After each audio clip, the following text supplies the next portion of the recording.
Dragon Ball Daima is proving once again that we do not need all this hyper masculine fighting within Dragon Ball. Dragon Ball Daima episode 4 titled Chatty is finally out, and it was an amazing episode and I cannot wait to get into it with y'all. So let's go ahead and get started. So the episode starts out with the trio having to travel on foot since the ship got stolen, though Glorio says that he locked it. Goku and Shin are slightly concerned, but Glorio just tells them to keep walking. Goku suggests that it would be easier to just fly, but Glorio tells him that long distances are difficult in air and that it expends a lot of energy and will tire them out quickly. Goku then attempts to fly and practice fighting just a little bit, but he finds out very quickly how true this is. Shin then tells Goku that depleting their stamina while traveling would be very dangerous, and then it's at that point that the group continues on their journey. Later on, the group reaches the Sea of Darkness, which Shin tells Goku that falling into it would be bad and to be very careful, and I'll get into this whole Sea of Darkness thing in just a moment. Suddenly, a monster pops out of the Sea of Darkness and tries to eat Goku. Goku is very startled, but just in the nick of time, Glorio saves Goku and says that he'll handle it, and as he's doing that, he's dodging all of the monster's attacks, and he ends up landing 2 big blows on the monster to take it out. Goku is so impressed with how Glorio fights and thinks he might be stronger than Shin, even though Shin feels some type of way about that and is a little bit jealous, and then he says that he's also a pretty good fighter, so he doesn't want Goku to forget about that fact. And let's remember that Shin did actually throw hands with Majin Buu, so he is kind of a good fighter. He might not be the strongest fighter, but he's still a pretty good fighter, like he said. It's at this point that we go on to the next scene, and Goku states that he's hungry, and Glorio tells him to just wait until they get to the next town. It was then that Goku sensed that someone was trying to ambush them and was on his guard. Goku quickly took them out when they tried to attack, and Glorio is actually curious as to how Goku knew someone was there and asked Goku, essentially, how did he know? Goku tells him that he sensed his ki. Glorio surprisingly has no idea what ki even is, and I really think that this is going to be an important bit of information going forward. So let's remember the fact that Glorio, at least at this current moment, does not necessarily know how to sense ki. So it's either going to be something very telling later on in the future, or at the very least something that somebody on TikTok suggested to me,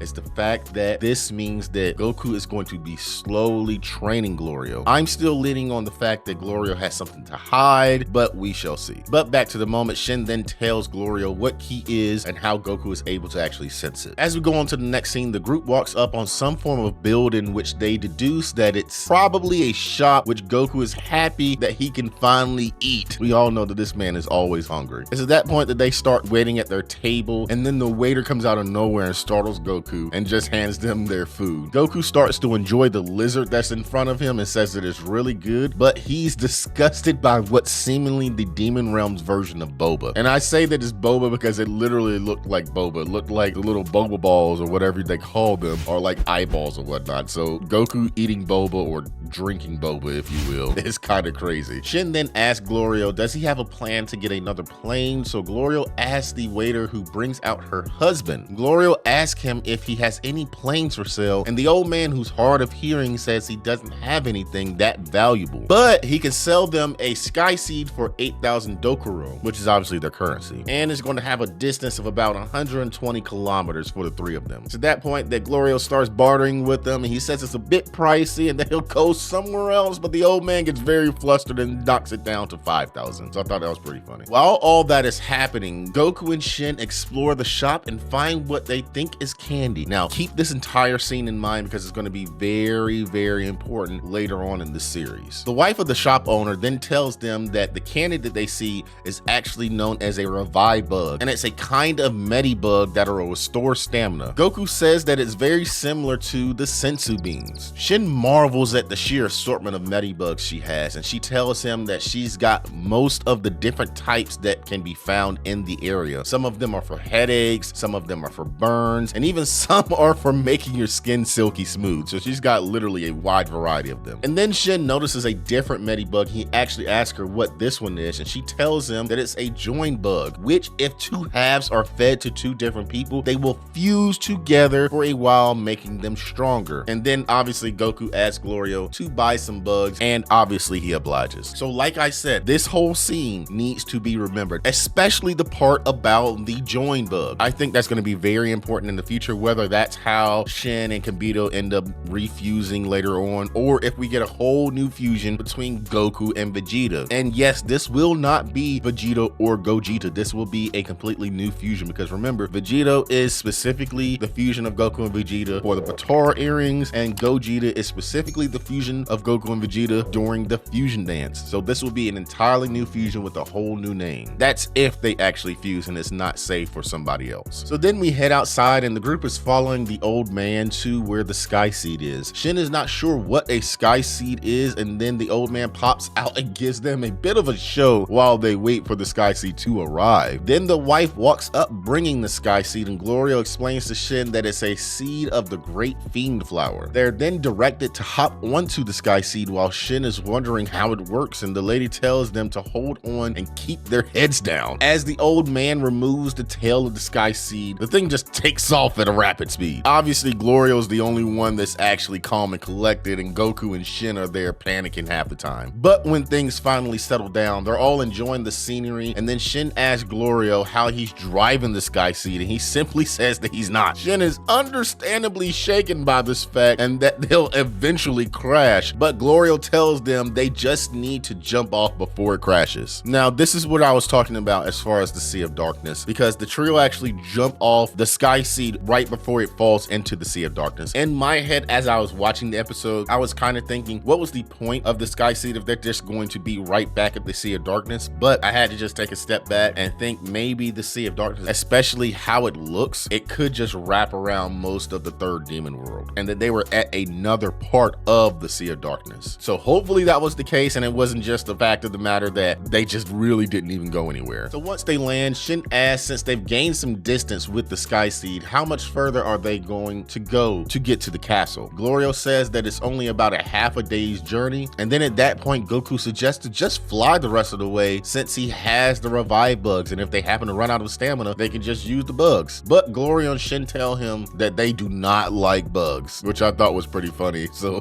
what was the point of getting those particular bugs if y'all just didn't like eating them? But whatever. So as they're walking towards the castle, Goku remembers that Piccolo mentioned the Demon Realm's Dragon Balls, and he begins to ask if they really do exist, which Glorio tells him they do and could say that they are the originals. Now that's very, very important. So let's remember that in the future, that Glorio says that they could be said to be the originals. Not saying that they are, because I still feel as if the Super Dragon Balls are the original Dragon Balls, but you know, we'll get into that in a later video. Goku then asks, how do you find them? Because he's getting excited, because obviously he's remembering all the adventures that he had growing up finding the Dragon Balls and whatnot. He's ready to go on another adventure. And then Glorio tells him there's no need to find them since everyone knows where they are. He then explains how the 3 Tamagamis guard a Dragon Ball in each demon realm at a specific location. Shin then says that that means they would have to steal them from the Tamagamis, which Glorio says yes, but they are incredibly strong and you would have to fight them to attain the Dragon Ball. But obviously this excites Goku because obviously he loves to fight. So let's think about this real quick. There is a single Tamagami in each demon world that they would have to fight, so they would have to literally fight every single one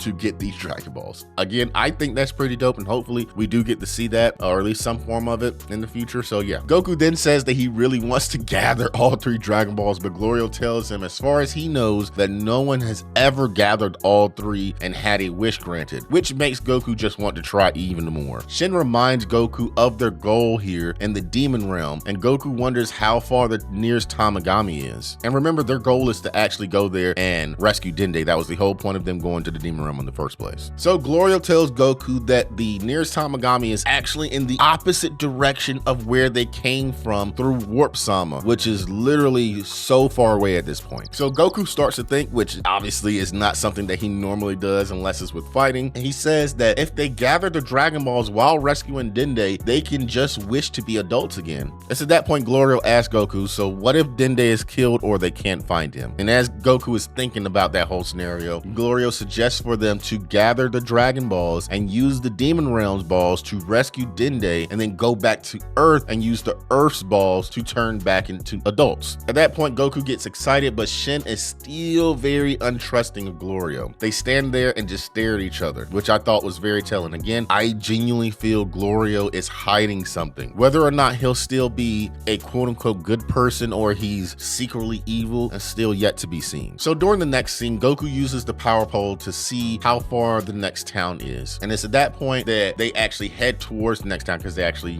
obviously see it. As they're entering the town, they see a line of people being forced to give their yearly offering by the Gendarmerie, which are the Supreme Demon King's military police. Then the Gendarmerie officer states that with the death of Deborah, Goma is demanding more offerings, and that Deborah was too lenient with them, and he demands 3 gold coins, and that everyone who fails to pay will forfeit 3 years of their lives per coin. And it's at that point that we see what that actually means, because one of the people in the crowd tried to actually run away, and the officer says that it's no point in running with these magical collars around everyone's neck, and that fleeing will cost another 10 years. So get this, you have 10 years because you tried to run away, plus the 3 years on top of the 3 gold coins. So that's 19 years of your life taken away. That's crazy. And then we see that a man is only able to give 1 coin, and then he is forced to have a machine attached to his neck and has 6 years of his life taken away and stored in a device. And then another old man is unable to pay altogether, and he begins to struggle against the officers. Goku is getting ready to go out and help the man, but at that point, a masked figure appears telling them to stop and threatens them with a wasabi bomb, but the bomb fails to go off. Then the masked person attempts to escape, but is almost captured. And then it's at that point that Goku jumps into action, telling the masked figure to run away, and he begins one of the best beatdowns that we've seen of Goku